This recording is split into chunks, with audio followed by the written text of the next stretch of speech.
कल्याण जवळील नेवाळीची जागा विमानतळासाठी संपादित करण्यास स्थानिकांचा तीव्र विरोध असून गावकऱ्यांनी सुरू केलेल्या आंदोलनाला गुरुवारी हिंसक वळण लागलं। संतप्त जमावाला पांगवण्यासाठी पोलिसांनी अश्रुधुराची नळकांडी फोडत पॅलेट गनच्या माध्यमातून हवेत गोळीबारही केला। या धुमश्चक्रीत 12 गावकरी जखमी झालेत।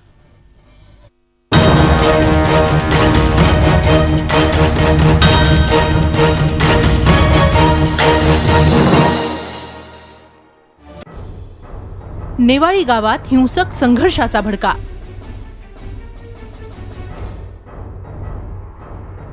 संतप्त आंदोलकांचा रास्ता रोको।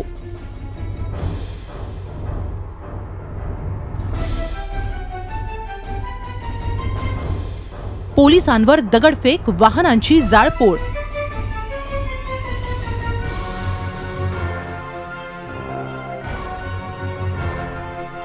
आंदोलकांना पांगवण्यासाठी पोलिसांचा गोळीबार।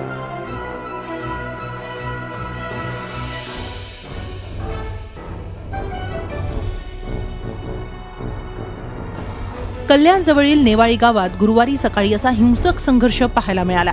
संरक्षण खात्यानं सुरू केलेल्या जमीन संपादनाच्या विरोधात स्थानिक ग्रामस्थांनी जोरदार आंदोलन सुरू केलं।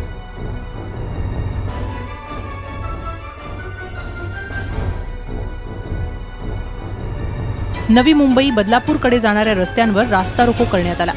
कल्याण मलंगड रस्त्यावर टायर जाळून वाहतूक बंद पाडण्यात आली। संतप्त आंदोलकांनी पोलिसांच्या गाड्यांची जाळपोळ केली। आंदोलकांच्या दगडफेकीत 5 पोलीस जखमी झाले। तेव्हा जमावाला पांगवण्यासाठी पोलिसांना पॅलेट गनच्या माध्यमातून हवेत गोळीबार करावा लागला। परिस्थितीवर नियंत्रण मिळवण्यासाठी काही ठिकाणी पोलिसांनी अश्रुधुराच्या नळकांड्या फोडल्या। या धुमश्चक्रीत अनंता म्हात्रे नावाचा शेतकरी गंभीर जखमी झाला असून अन्य जखमींवर खासगी रुग्णालयात उपचार सुरू आहेत। कुठे झाला गोळीबार? तू काय आंदोलनामध्ये होतास का?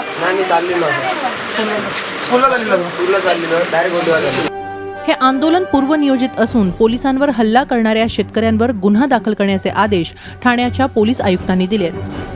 शांति बन चुकी है और हमने एक्स्ट्रा फोर्सेस डिप्लॉय कर दी हैं, एक्स्ट्रा ऑफिसर्स डिप्लॉय कर दी हैं। अभी पूर्ण शांति है। हमारे कुछ ऑफिसर्स इंजर हुए हैं, गांव के कुछ लोगों को भी चोट आई थी, लेकिन ज्यादा इंजरी पुलिस के अधिकारियों को है। उनका बराबर इलाज हो रहा है। यामुळे गावकरी आणखी संतप्त झाले। पालकमंत्री एकनाथ शिंदे आणि खासदार श्रीकांत शिंदे हे जखमींची विचारपूस करण्यासाठी गेले तेव्हा त्यांना गावकऱ्यांच्या रोषाचा सामना करावा लागला। या संदर्भात संरक्षण मंत्र्यांना भेटून तोडगा काढण्याचं आश्वासन पालकमंत्र्यांनी दिलंय। मुख्यमंत्री महोदयांनी देखील मला सांगितलं की 1-2 दिवसामध्ये डिफेन्सचे लोक, संबंधित मंत्री आणि आपण एक तात्काळ बैठक आयोजित करू आणि यामध्ये लवकरात लवकर तोडगा काढू। शेतकऱ्यांवर देखील कुठलाही अन्याय होणार नाही, त्यांना देखील न्याय मिळेल। त्याचबरोबर कुठल्याही प्रकारची चुकीची कारवाई शेतकऱ्यांना होणार नाही, अशा प्रकारचं त्यांनी मला आश्वासन दिले। दुसऱ्या महायुद्धाच्या काळात तत्कालीन ब्रिटिश सरकारनं सुमारे 1600 एकरची ही जागा विमानतळ बांधण्यासाठी स्थानिक गावकऱ्यांकडून भाडेतत्वावर घेतली होती। तेव्हापासून गेली 75 वर्ष हा वाद सुरू आहे।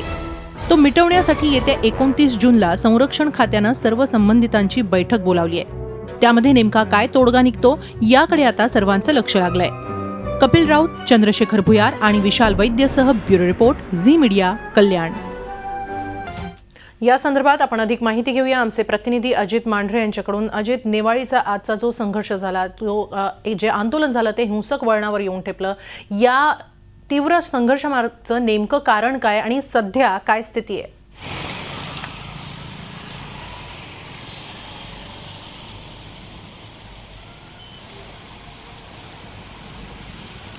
हेमाली, सर्वात पहिले आपण सांगूयात की नेवाळीची जो सकाळची परिस्थिती होती, तणावपूर्ण परिस्थिती ती आता पूर्णपणे निवळलेली आहे।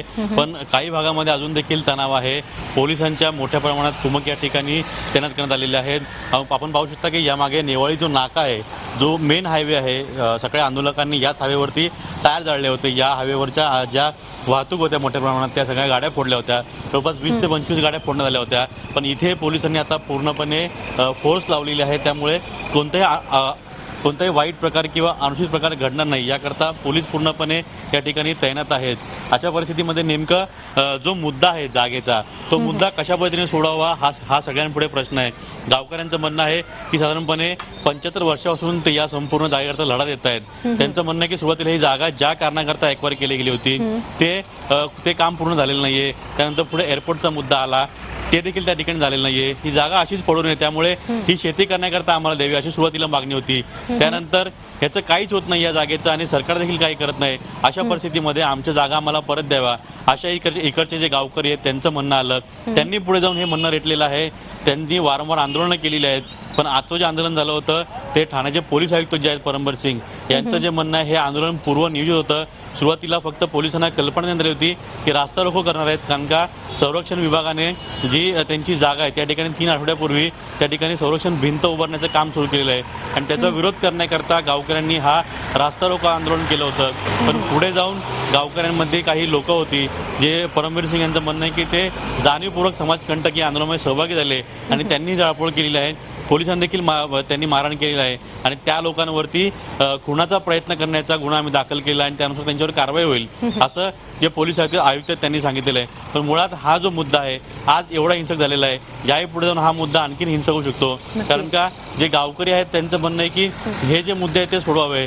सरकार असेल प्रशासन असेल सगळ्यांकडून त्यांना फक्त आश्वासन मिळतंय, पण ठोस मुद्दा याच्यामध्ये किंवा ठोस तोडगा याच्यामधून काही निघत नाहीये. त्यामुळे भिस्त कोंबडं जे आहे ते जर पूर्णपणे सुटलं किंवा एक बैठक घेऊन झाली, यामध्ये गावकऱ्यांची आता एक नवीन मागणी आली ती म्हणजे की या संपूर्ण बैठकीमध्ये केंद्र सरकार आणि थेट गावकरी शेतकरी यांच्यात जी काय बैठक आहे ती व्हावी. मध्ये कोणताही राजकीय नेता नको, कोणताही राजकीय प्रतिनिधी नको, सरकारी अधिकारी नको, थेट शेतकरी आणि त्यानंतर केंद्र सरकार यांनी बसून हा मुद्दा सोडवावा, अन्यथा हा मुद्दा सुटणार नाही असं आता गावकऱ्यांचं म्हणणं आलं आहे. पण सकाळपासून जवळपास 5 ते 7 तास हा संपूर्ण हायवे बंद होता. इथे गाड्यांचं नुकसान केलं गेलं, पोलीस जखमी झाले, गावकरी जखमी झाले. अशा हिंसक आंदोलनाचं नेमकं सार काय निघतो हे देखील गावकऱ्यांनी विचार केला पाहिजे. खूप खूप धन्यवाद अजित, आपण दिलेल्या या सविस्तर माहितीसाठी. झी 24 तास रहा एक पाऊल पुढे.